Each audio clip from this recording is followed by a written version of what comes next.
I would like to welcome you all to the Speech Festival Award Ceremony.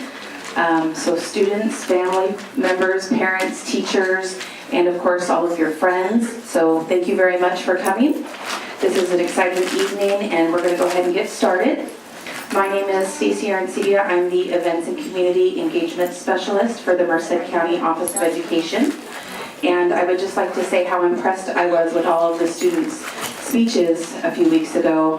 We did this right before spring break, so it has been a couple weeks, but a lot of them I still remember, and many of you persuaded me to go your direction with some of those topics. I know it can be intimidating to get up in front of a large group. I'm looking at all of you now, and it kind of makes me weak in the knees, but all of you students have definitely impressed me, and I know that it can be nerve-wracking. So thank you so much for that, and also for your creative speeches and allowing us to be part of your world for just a few minutes. The students for the Speech Festival could choose to do a narrative speech, such as a tall tale, a legend, or a fable, or they could just choose to do a persuasive speech, as I mentioned earlier. Once the students chose their category they wanted to write their speech about, then they could come up with their own ideas to tell their story and entertain us, or they would gather some facts and ideas to persuade the audience.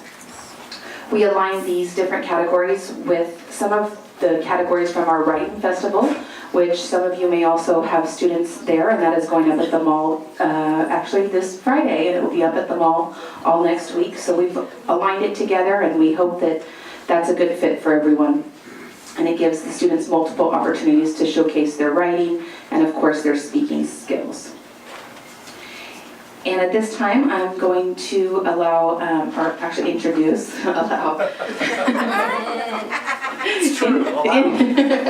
introduce our Merced County Superintendent of Schools, Dr. Steve Tejan. Thank you. It is my pleasure to be allowed to serve you as your county superintendent. It's really a fun job, I have to tell you. This is an old school site, as you all saw as you came onto campus, and we call it the campus. And it was so wonderful to have students here back in earlier April when your children, your students, were coming to present and perform here at the office.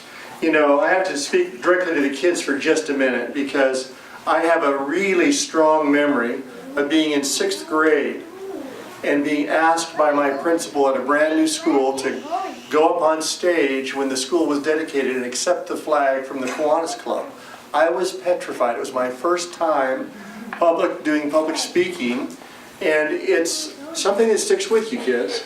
You will remember presenting and performing in front of an audience that you don't know for the rest of your life, because it builds a sense of self-confidence that will carry with you wherever you go and whatever you choose to do. Public speaking, as I said to a group of kids one morning, is more fearful than most people than paying taxes, moving, or even death. It's the biggest fear there is. And so for them to overcome that fear at their young age, being willing to do this is really incredible. Kudos to all those kids. In fact, there were 164 students from 25 schools and 14 school districts here back in early April. I'd like to take a minute to thank the judges. They can be found on the back page of your program. They did the hard job of judging students. They said, Steve, don't ask me to do this again, it's too hard. But they really did enjoy it, and said over and over again how impressed they were with the students' composure and sense of presence as they delivered their speeches. I'd also like to take a moment to thank, of course, the school administrators and teachers that engage in this process, that take the extra time and effort to involve their children in a speech contest, get the bus here, get the car here, the students in it so they can perform. And of course, I'd like to thank most of all parents, grandparents, and siblings that were the participants in all those practice rounds at home as you practiced your speeches, your first and best audience. So thank you for your support of your children in this endeavor. And with that, I'd like to turn it back over to Stacy, if she'll allow me.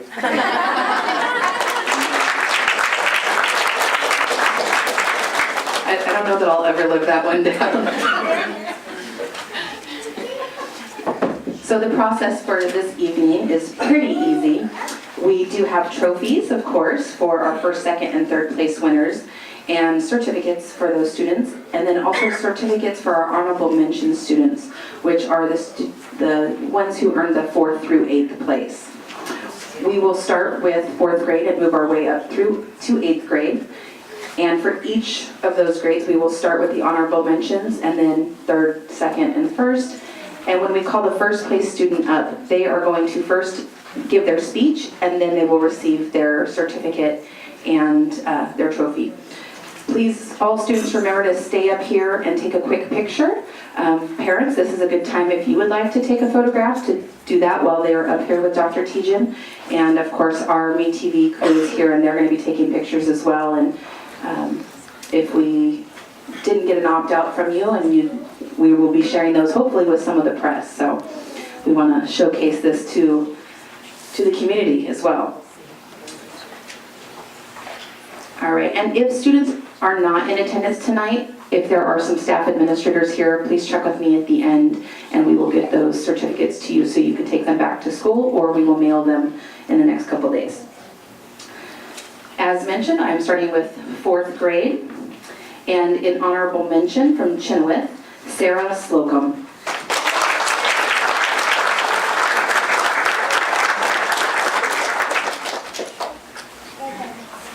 Congratulations, Sarah.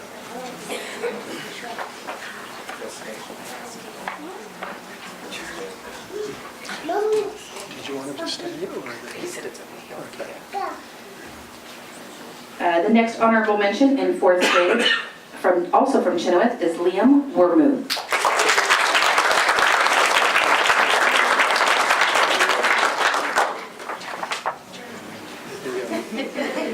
Stand right there. Thank you. You bet. That's how it's done, folks, just like that. Make sure to follow your parents' cues. 4th grade honorable mention from Farmdale, Leslie Villarreal Silva.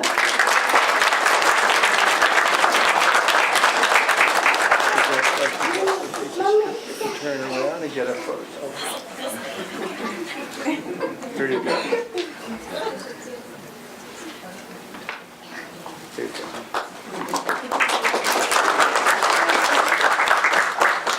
Honorable mention from 4th grade from Our Lady of Mercy, Elise Boyd.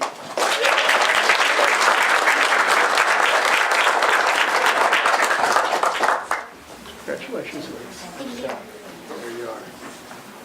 Pictures.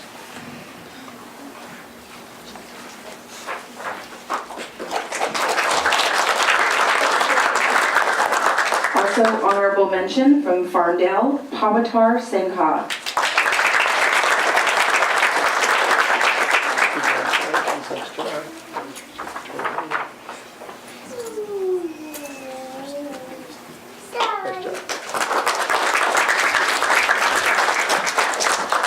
Now moving into 3rd place, students will receive a certificate and their trophy. From Burbank, Levi Chang.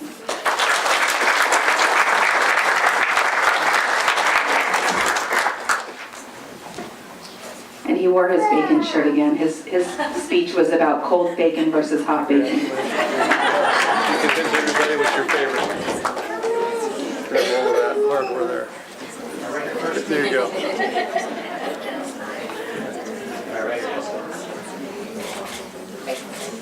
Good job.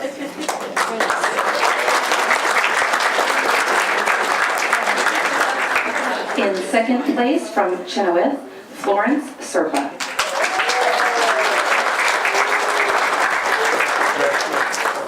There you are, your certificate and your trophy. Grab all of that. Turn around.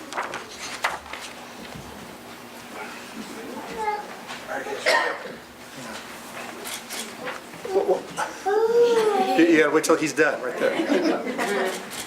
Good job.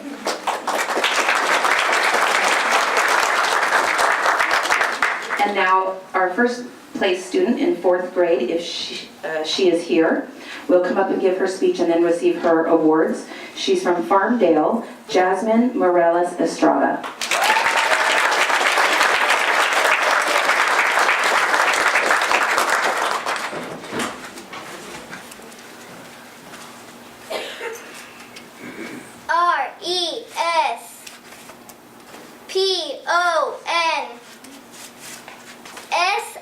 V-I-L-I-T-Y.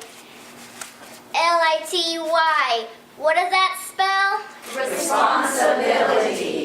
One more time. Responsibility.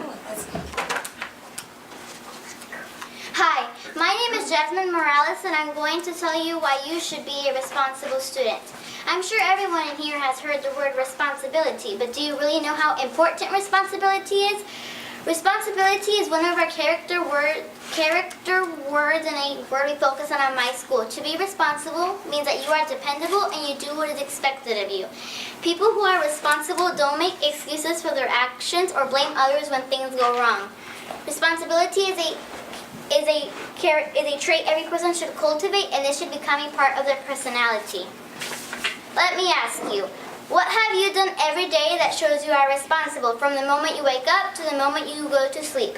What do you do every day that shows you are responsible? Let me share with you how I am responsible. When I wake up, I make breakfast for me and my brother. I get ready for school. I walk with my first grade brother, keeping a close eye on him. I turn in my homework on time, and I am an active listener and participate in class and help my teacher any way I can. When it's time to go home, I make sure I put all my supplies and everything I need into my backpack.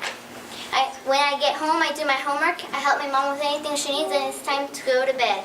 When I wake up, it's time to do it all over again. My mom and teacher don't have to remind me what to do. I remind myself the things I am responsible for. As a student, we all have responsibilities, whether it's at home or at school. Our responsibilities at home may be a little different from each other's, but we share the same responsibilities at school. Here are some ways that you can show you are a responsible student at school. Arrive to school on time. If you're late, you already missed out on some learning. Be prepared with materials and turn in your homework. Stay focused and be an active listener. Do your part and contribute with the class discussion. Be organized so you're not losing time to find materials, and complete all work on time. According to research, when you're a responsible student, you develop good habits of being a productive person. You will feel great about yourself. Other students will want to become your friend because they can depend on you. You will get praise from teachers and parents. More leadership opportunities will come your way, and when you get older, you will get jobs and be successful in life. But if you're not a responsible student, it starts to affect your life. As a student, you will often forget to do your homework or chores, and you will start to make excuses just about everything. You will face consequences like getting referrals, losing out on recess, or even being grounded at home.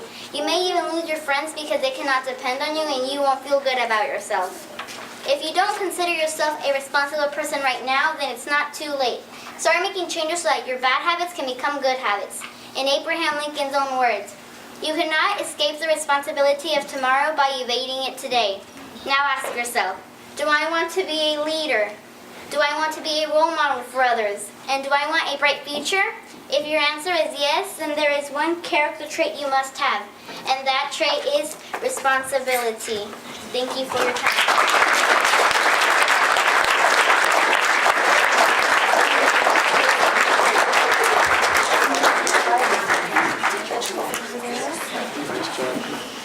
All right, now into 5th grade, starting with our honorable mention from Schaefer Armani Gustellum.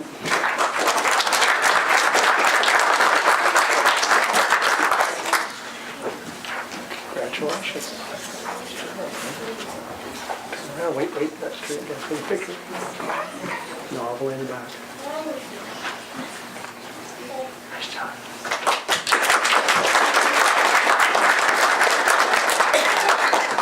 Fifth grade honorable mention from Our Lady of Mercy, Joanne Casapoli.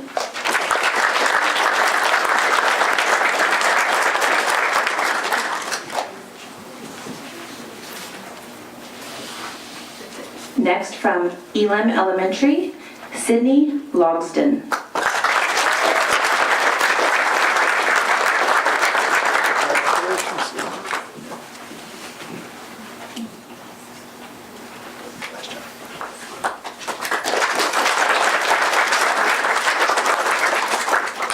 From Chenoweth School, Gia Martinez Howell.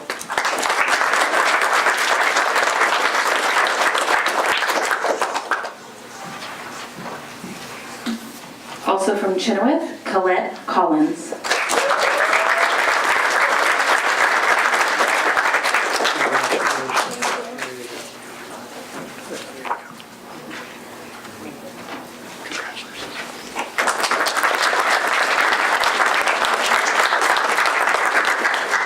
In third place, from Alicia Reyes, Zechariah Harris.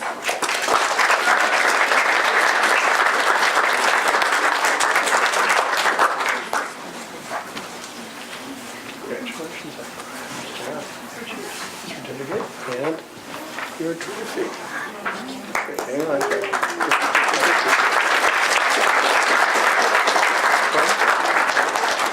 No, he's got to take a picture too. Official. Here you go.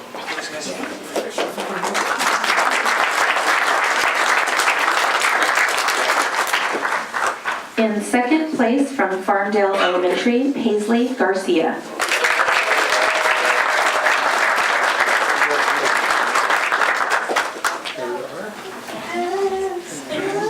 It's yours. Turn around and you got a couple cameras.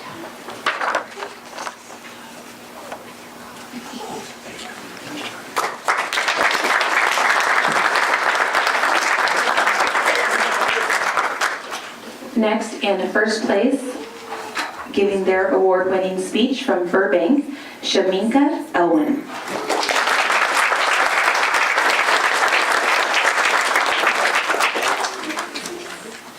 I am Shaminka and I'm stuck in the middle. What is that, you ask? Well, as a middle child in a family of 3 girls, I am very much stuck in the middle. There's Ashwini, my smart, athletic older sister, and there's Anushka, my cute, adorable younger sister. And then there's me, Shaminka, the middle child. A child that is born in between older and younger sibling is called the middle child. There is a theory that the middle child might feel excluded because the first child is more prone to receiving privileges, while the youngest is more likely to receive indulgences. Apparently, middle children have to try harder things they do and work harder to get noticed, and Wikipedia calls this the middle child syndrome.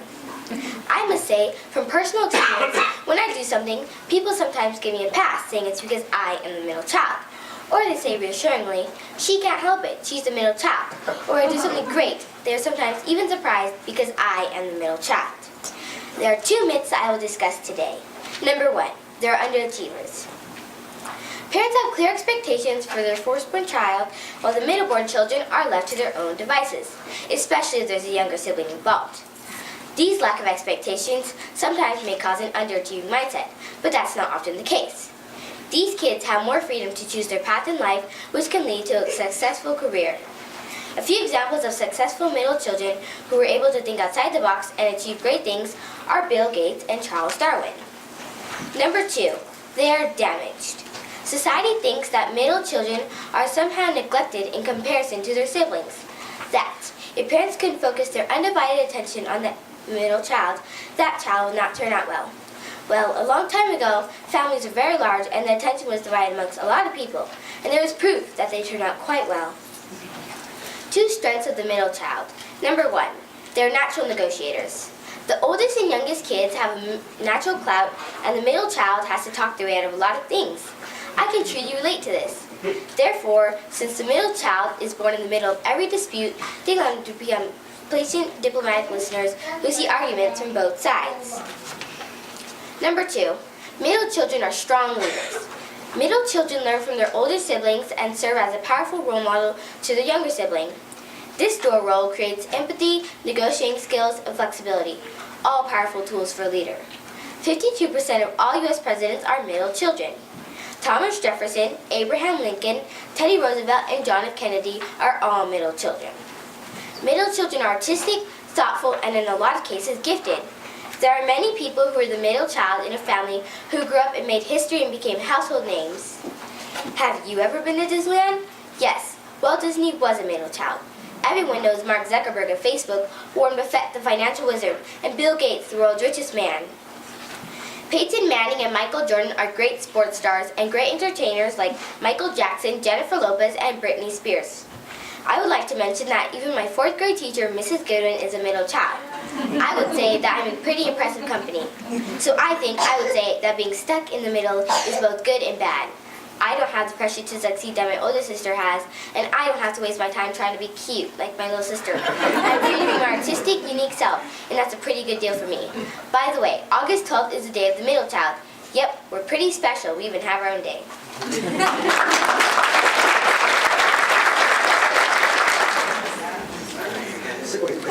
Kind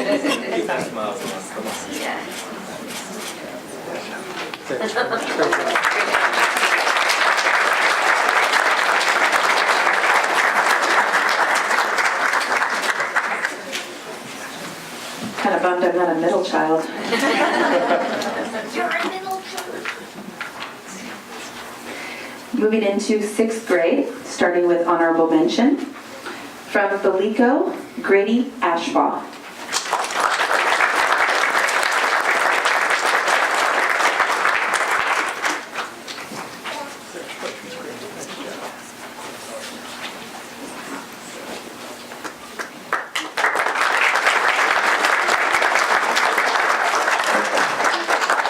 From Thomas Oleda, Jose Tescarreño.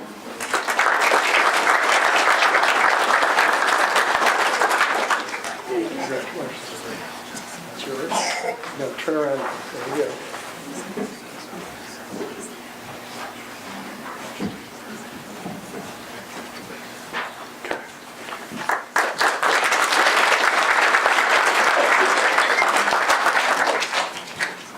From Our Lady of Mercy, Anna Abate.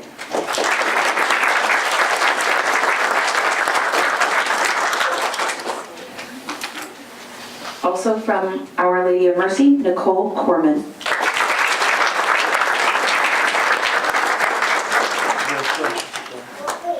you go. Turn around for a photo.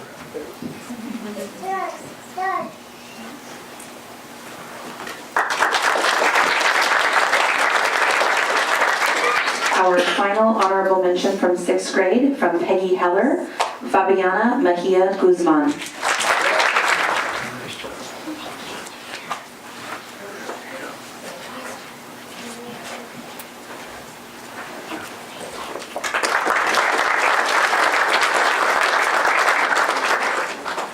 In 3rd place for 6th grade, from Burbank, Abby Samuelson.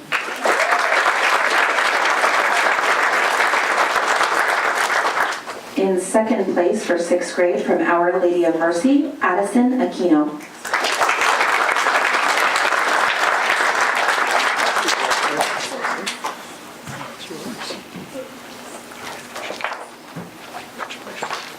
Some photos.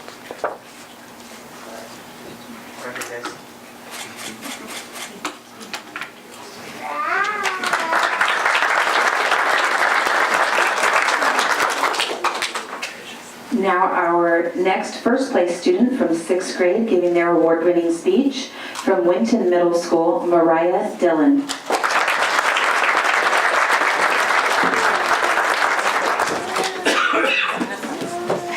It is sure good to play Fortnite all day. One thing I wish would change is for my parents to stop bugging me. As a result, I would be able to get that victory royale. Oh, I got it! Let's go!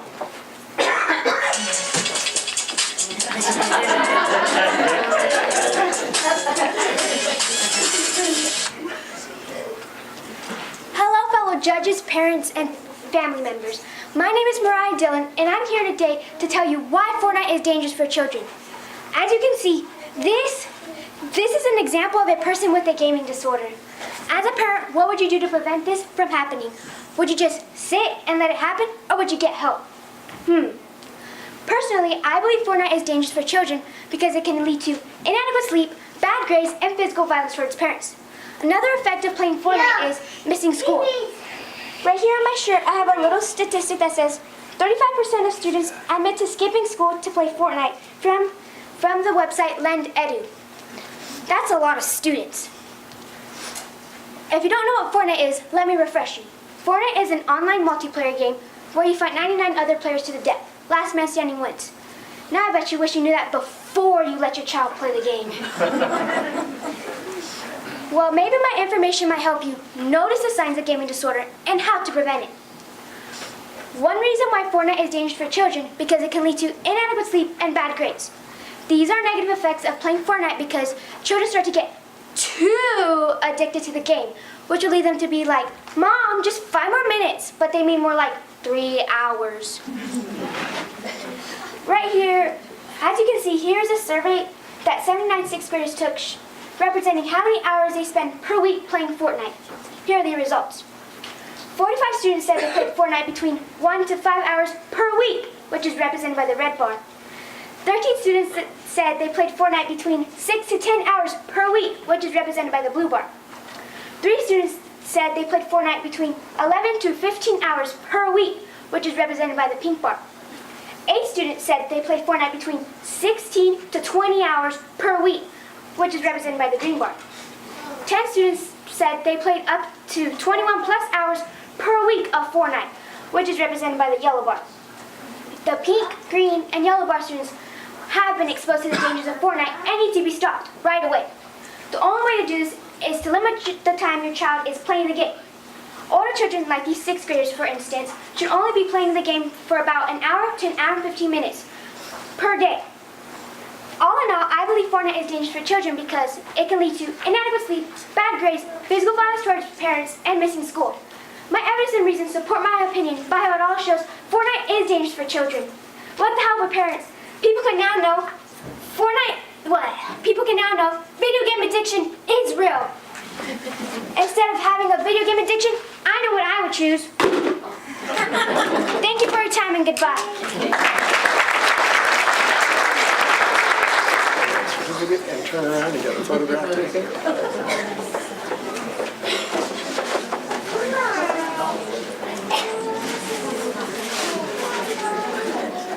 Nice job. Oh, there's still some more. Oh.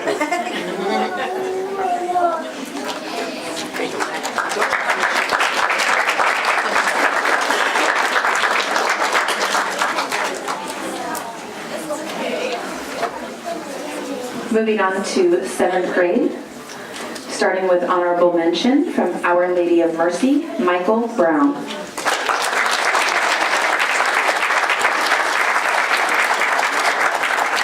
Congratulations,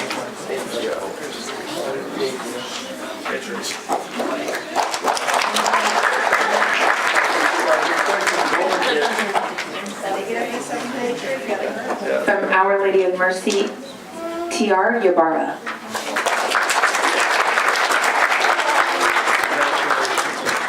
You turn around for the cameras right here. Nice job.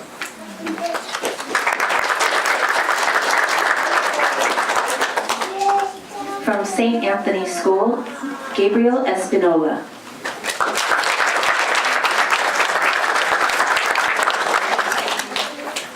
Nice job. That camera right there.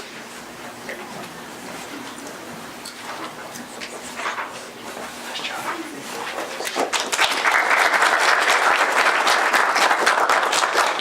From Belico, Anthony Valencia. From Winton Middle School, Mia Ward.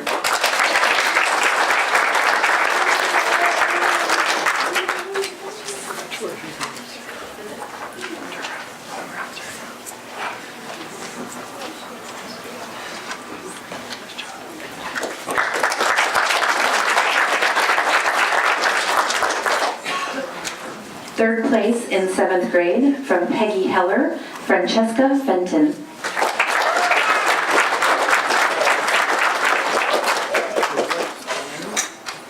That's yours. Cameras right here first.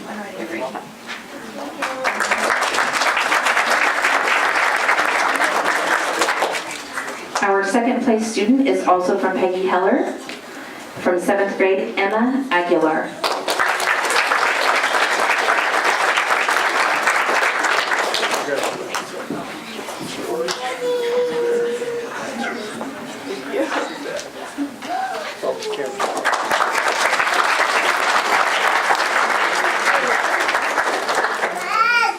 And our 7th grade student giving their award-winning speech to 1st place, Our Lady of Mercy, Joshua Perez.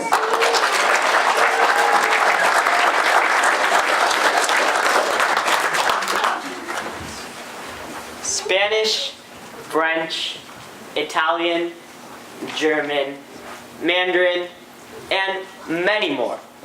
These are just a few of the thousands of languages you could learn in pursuit of becoming part of the estimated 20% of the United States population that is bilingual.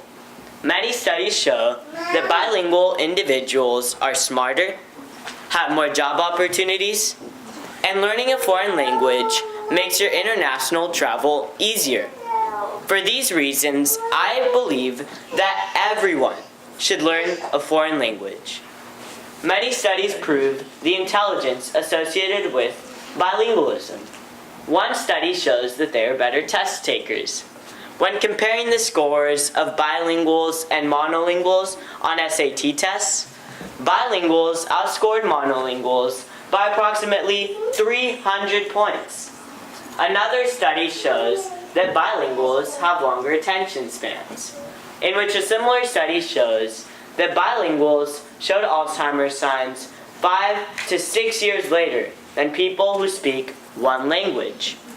Bilingual preschoolers show higher word comprehension, and when comparing bilinguals and monolinguals, bilinguals understood meanings of words about 1 year earlier than their counterparts.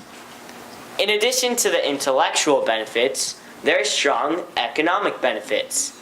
The demand for bilingual, even trilingual workers has more than doubled in the past 6 years, and is only going to continue getting larger. When two identical resumes are compared, the individual able to speak 2 languages will most likely be selected over the monolingual. And if they receive that job, many states and employers provide them with the higher wage for simply having an additional language as a skill. It is a fact that bilinguals typically receive an average salary increase of 1.5 to 3.8%. Being bilingual doesn't just simply benefit your academics or career. It might also make your life a little easier and save you some money during international travel to countries where you know the native language. While on that dream vacation of yours, instead of paying for expensive tour guides, you can just find your way around quite fine if you speak the native language of the country. For example, say if you're traveling to any Latin American country and you know Spanish, which most people at least understand in the area, you can speak to the locals. This way, you can find out any neat attractions or authentic and reasonably priced food of the area. This could be especially useful if you find yourself without access to the internet or if you're just trying to unplug while on vacation. Not only might being bilingual make you smarter, provide you with more employment options, and make for an easier time abroad, the benefits also outweigh the cons. You might be thinking, I'm too old, or it's too late into my career, or even it's too difficult. But I believe we all have got to start somewhere, and learning something is always better than the alternative. Nothing. I am fluent in Spanish and trying to learn Mandarin, a Chinese dialect, and while it can seem daunting, or like there's never enough time, I believe that breaking up the learning curve into smaller, more manageable goals always makes me feel more optimistic that I'll get there eventually. A thing that keeps me going is the 10,000 hour rule, which simply states that the optimal period of time it takes to master anything, be it a language or any other skill, is committing 10,000 hours or 417 days of practice to whatever it is you want to get good at. So, if you haven't started already, why not start today? Thank you and have a good evening. Or shall I say in Spanish, gracias y que tengan buenas tardes.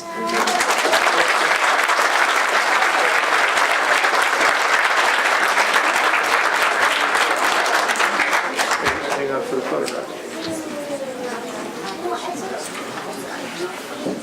Now into 8th grade, starting with honorable mention from Bryant Middle School, Valerie Glenn.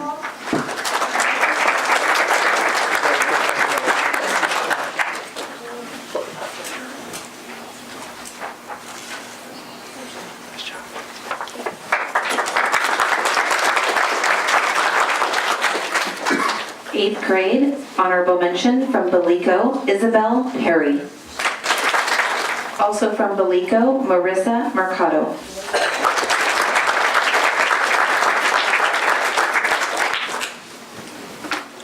From Our Lady of Mercy, Lorenzo Jorgensen. Also from Our Lady of Mercy, Hannah Aradzadeh. In third place, 8th grade, from Our Lady of Mercy, Christian Macalinhag. Congratulations. Thanks. Okay. Close that.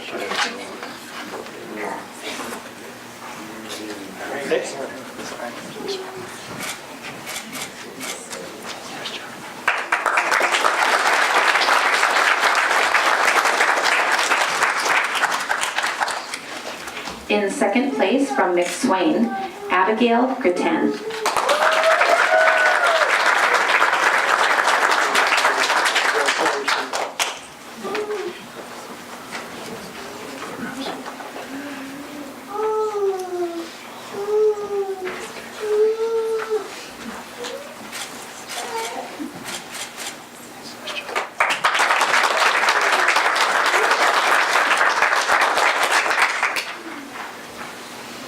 And our 8th grade first place student giving their award-winning speech, also from McSwain, Rose Velasquez.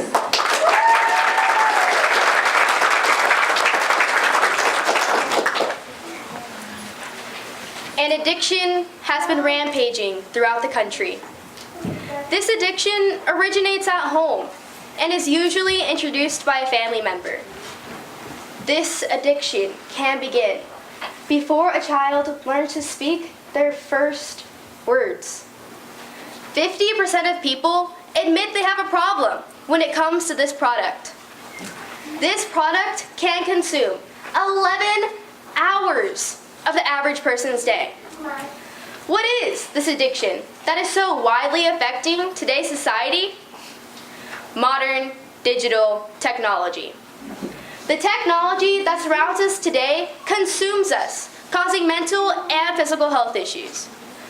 One factor that most people don't realize is technology is designed to be addictive. This addiction is just as powerful as drugs. The New York Times states, if you're someone who compulsively plays video games, the minute you load up your computer, your brain will look like that of a substance abuser. Our brains react the exact same way to video games as it does to drugs. Isn't that startling? Overstimulation causes our brain to act in this way. When we are able to bounce from one app to another, to progress from one level to the next, our brain begins to crave the constant stimulation. And in this way, society has become addicted to technology. Not only is technology addictive, but it also affects our health negatively. According to Connected Yet Disconnected by Shaminka Oniwuchi, after 2010, teens who spent more time on media were more likely to report mental health issues than those who spent time on off-screen activities. When we become too involved in our devices, we become vulnerable to cyberbullying and low self-esteem, ultimately causing depression. In addition, the blue light emitted from screens can cause migraines, insomnia, eye problems, 10-second shoulders, and blurry vision. One may think that they are not absorbing enough blue light to be vulnerable to any of these problems. However, in We Are Addicted to Our Screens by John White, it states, in 2014, the average person spent 7.4 hours a day staring at a screen, which rose to 9.65 hours a day in 2015, and to finally 10.65 hours a day in 2016. And these numbers have risen since 2016.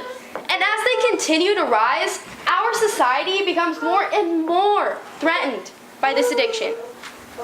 So how can you stop these numbers from rising? We can disconnect. We can become responsible digital users. Responsible digital use is limiting our screen time by becoming involved in an off-screen activity and being present in a moment. These are the ways that you can break the addiction. The first step that we can take in becoming disconnected is limiting our screen time. I applaud one of Apple's recent updates. They actually send you a notification of your average screen time per week at the end of each week. These averages will help us limit our screen time. In order to properly limit our screen time, we need to become involved in an off-screen activity. Some of these activities would include a sport, a musical instrument, reading, writing. Really, you could find anything that suits your interests. Just going outside to toss a ball or play in the mud positively stimulates the human brain. The second step that we can take in becoming disconnected is being present in a moment. Not too long ago, I had an experience where my friend and I were at the same event. Instead of talking to him, I found myself texting him. He was right behind me. In times like these, one has to be present. Calling or talking to people face to face are better options than texting because it allows us to fully communicate our words using our tone of voice and our facial expressions. Unfortunately, many family restaurants, including Applebee's and Olive Garden, have invested in tabletop tablets to entertain their customers. When at the dinner table, we need to set aside the phones, set aside the games. When on a trip, snap a few pictures, but then put the camera down. I find myself recording an event, and then later on realizing that I was so busy recording it that I forgot to watch it. All in all, let's make sure that we're not so busy trying to document life that we forget to live it. Today, I am asking you to become an active participant in life. Let's live life to the fullest and not through a camera lens. Join me in disconnecting and leave the phone behind. Thank you.